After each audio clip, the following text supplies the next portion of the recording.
दोस्तों अक्सर जब हमें गैस तेजाब बनता है तो हम कोई कैप्सूल या फिर टैबलेट ले लेते हैं, जैसे एसिलोक की टैबलेट है, रेविकाइन डीएसआर कैप्सूल है, पेंटोप डीएसआर कैप्सूल है। लेकिन खाने का सही तरीका क्या है? गैस तेजाब बन जाता है और आप कोई भी उठा करके खा लेते हैं। आपको कैसे पता चलेगा कि कौन से समय पर हमें कौन सी दवाई लेनी है? लेकिन उससे पहले जान लेते हैं कि हमें इनकी जरूरत क्यों पड़ती है। देखिए, हमारे शरीर में खाना पचाने के लिए HCl यानी हाइड्रोक्लोरिक एसिड बनता है। कभी कभी ये ज़्यादा मात्रा में बन जाता है जब हमारा खान पीन सही नहीं होता है, या जब हम खाते ही बैठ जाते हैं या खाते ही लेट जाते हैं।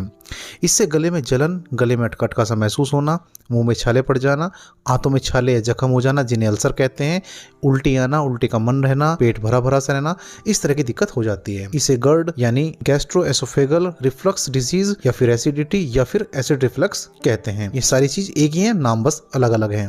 देखिए, HCl का जो प्रोडक्शन होता है वो पेरिटल सेल में होता है। पेरिटल सेल के 4 रिसेप्टर होते हैं। पहला है एसिटिल कोलाइन रिसेप्टर, दूसरा है हिस्टामिन रिसेप्टर जिसे H2 बोलते हैं, तीसरा है गैस्ट्रिन रिसेप्टर और चौथा है प्रोस्टाग्लैंडिन E2 रिसेप्टर। तो ये 4 रिसेप्टर होते हैं जो तेजाब को बनाते हैं, एसिड को बनाते हैं।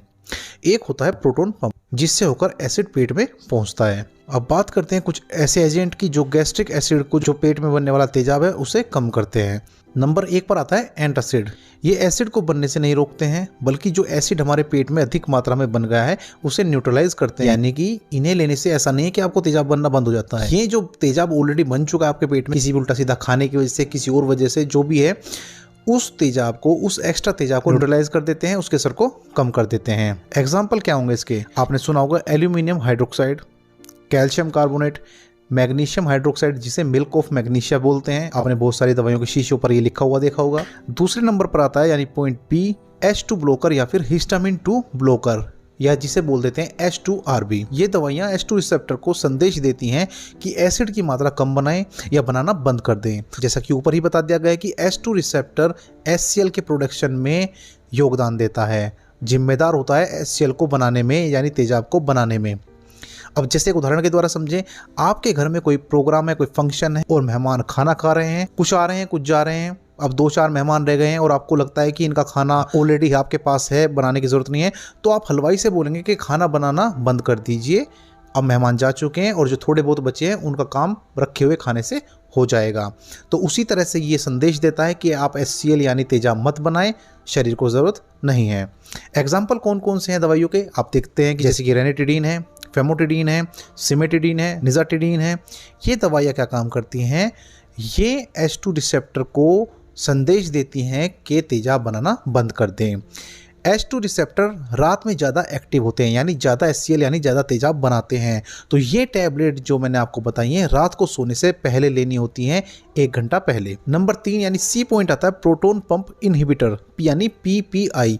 ये दवाइयाँ प्रोटोन पंप को ब्लॉक कर देती हैं, जिससे एसिड प्रोटोन पंप से होकर पेट में ना जाए।